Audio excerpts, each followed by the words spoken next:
Pengertian kritik. Kritik adalah tulisan yang berisi analisis, evaluasi, dan pendapat terhadap suatu karya seperti sastra, seni, film, atau budaya. Pengertian esai. Esai adalah tulisan yang berisi pandangan, gagasan, atau argumentasi penulis terhadap suatu topik tertentu.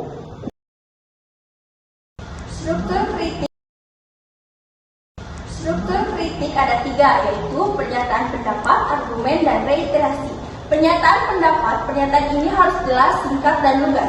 Argumen menyertakan bukti pernyataan secara objektif. Sedangkan reiterasi meringkas dan mempertegas kembali pendapat. Adapun struktur esai. Struktur esai terbagi menjadi 3, yaitu pendahuluan, isi, dan penutup. Pendahuluan memperkenalkan topik yang didiskusikan, sedangkan isi menyajikan argumen dengan bukti pendukung. Yang terakhir ada penutup, yaitu meringkas dan menyatakan kembali pendapat. Ciri-ciri kritik.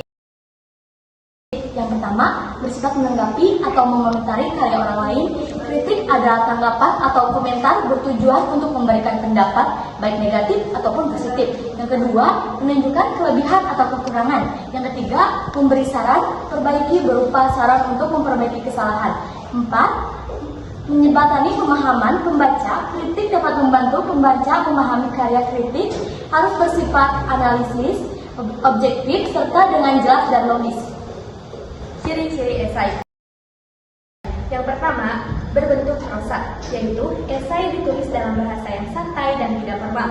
Yang kedua, singkat, dapat dibaca dalam waktu yang relatif cepat. Yang ketiga, bersifat subjektif, yaitu mencerminkan opini dan pemikiran penulis terhadap satu topik.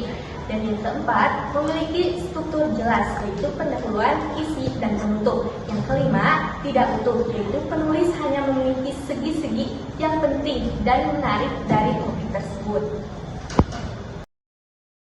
Kaidah kebahasaan kritik. 1. Menggunakan kata denotatif, kata yang memiliki makna sebenarnya. 2. Banyak menggunakan konjungsi sebagai penghubung antara argumen. 3. Menggunakan kata perbamenta, yaitu kata yang menyampaikan reaksi pembuat atau pengalaman.